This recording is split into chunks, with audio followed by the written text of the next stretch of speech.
എനിക്ക് വളരെ വ്യക്തിപരമായി ബന്ധമുള്ള ചില ഓഫീസർമാർ, ഈ അന്വേഷണ സംഘവുമായി ബന്ധപ്പെട്ട് നിരുന്ന ചില ഓഫീസർമാർ പറഞ്ഞിട്ടുണ്ട് ദിലീപിന് ബന്ധമുണ്ടെന്ന് നമുക്കറിയാം, പക്ഷേ തെളിവുകൾ വേണ്ട കോടതിയിൽ കിട്ടുമോ എന്ന് നമുക്കറിയില്ല എന്ന് പറഞ്ഞിട്ടുണ്ട്. അതാണ് എൻ്റെ വാസ്തവം. ദിലീപിന് ബന്ധമുണ്ടെന്ന് അവർക്ക് നല്ല ബോധ്യം ഉണ്ടായിരുന്നെങ്കിൽ ഞാൻ ഇവരെ ആരെയും അവിശ്വസിക്കുന്നില്ല. വളരെ ക്രെഡിബിലിറ്റി ഉള്ള ഉദ്യോഗസ്ഥരാണ്. ഇപ്പോൾ പരസ്യമായിട്ട് ഇതിനകത്ത് എല്ലാവർക്കും അറിയുന്ന ബൈജു പൗലോസ് ആണെങ്കിലും അതിന് പിന്നണിയിൽ നിന്നിട്ട് ഉദ്യോഗസ്ഥരൊക്കെ ആണെങ്കിലും വളരെ നല്ല ട്രാക്ക് റെക്കോർഡുള്ള ഉദ്യോഗസ്ഥരൊക്കെ ഉണ്ട്.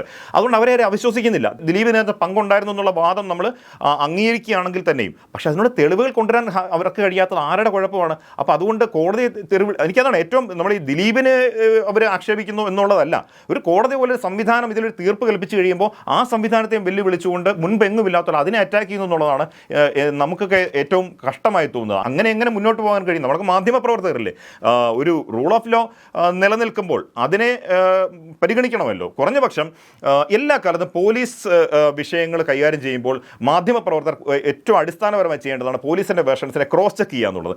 ഒരുപക്ഷെ ഇന്ന് വരുന്നൊരു കേസ് ദിലീപിൻ്റെ അറസ്റ്റ് ഇന്നുണ്ടാകുന്നെങ്കിൽ, അല്ലെങ്കിൽ മറ്റൊരു കേസിലെ പ്രതിയുടെ അറസ്റ്റ് ഉണ്ടാകുമ്പോൾ അതിൻ്റെ രേഖകളെല്ലാം വരട്ടെ, പരിശോധിക്കട്ടെ എന്ന് വിചാരിച്ചിട്ട് വാർത്ത കൊടുക്കാൻ കഴിയില്ല, സത്യമാണ്. അപ്പോൾ നമ്മൾ പോലീസിനെ വിശ്വാസത്തിലെടുക്കും. പക്ഷേ ഈ 8 വർഷത്തോളം പോകുമ്പോൾ പോലീസിൻ്റെ വേർഷൻ നമുക്ക് കണ്ണും പൂട്ടി അടിക്കുക, വാർത്ത അടിക്കുക എന്നുള്ളതല്ലാതെ ക്രോസ് ചെക്ക് ചെയ്യുക എന്നുള്ള ധർമ്മം ഇവരെവിടെ നിർവഹിക്കുന്നു? അതൊരു പ്രധാനപ്പെട്ട കാര്യമല്ലേ? എത്ര കേസിൽ പോലീസ് കാണിച്ചിട്ടുള്ള ചതികൾ, അതുകൊണ്ട് എത്ര കുടുംബങ്ങൾ തകർന്ന നമ്മുടെ മുമ്പിലുണ്ട്. കുറേ വർഷങ്ങൾക്ക് മുമ്പാണ് പോൾ ജോർജ് മുത്തൂറ്റ് കൊല്ലപ്പെട്ട കേസിലെ അതിലൊരു എസ്കത്തി വ്യാജമായിട്ട് പോലീസ് നിർമ്മിച്ചെടുത്ത എസ്കത്തി, അതിന് പിന്നിലെ തട്ടിപ്പ് ഏഷ്യാനെറ്റാണെന്ന് പുറത്തു കൊണ്ടുവന്നത്. അത് ഒരു വലിയ കണ്ടെത്തൽ തന്നെയായിരുന്നു. പോലീസ് അതിനകത്ത് പ്രതികളെന്ന് പോലീസ് കണക്ക് കൂട്ടിയിട്ടുള്ള ആളുകളുടെ ഈ കൃത്യത്തിന് കൊല്ലാൻ ഉപയോഗിച്ച കത്തി അവർക്ക് കിട്ടാതെ വന്നപ്പോൾ അവരൊരു കൊല്ലനെ കൊണ്ടൊരു കത്തി പണിയിപ്പിച്ച് വെക്കുകയാണ്. അതാണ് എസ് രൂപത്തിലുള്ളൊരു കത്തിയെന്ന് അന്നത്തെ അന്വേഷണ സംഘത്തിന് മേൽനോട്ടം വഹിച്ച വിൻസെന്റ് പോൾ എന്ന IPS ഉദ്യോഗസ്ഥൻ എസ് രൂപത്തിലുള്ള കത്തിയെന്ന് വാർത്താ സമ്മേളനത്തിൽ പറയുന്നു. അടുത്ത ദിവസങ്ങളിൽ അതുപോലൊരു ഷേപ്പിലുള്ളൊരു കത്തി പോലീസ് ആലപ്പുഴ ഒരു കൊല്ലനെ കൊണ്ട് ഉണ്ടാക്കിച്ചെടുക്കുന്നു. എത്ര വലിയ തട്ടിപ്പാണ്! ഇതുപോലെയുള്ള തട്ടിപ്പുകൾ പിന്നീടാണ് നമുക്ക് എത്ര കേസുകൾ നമുക്കറിയാം.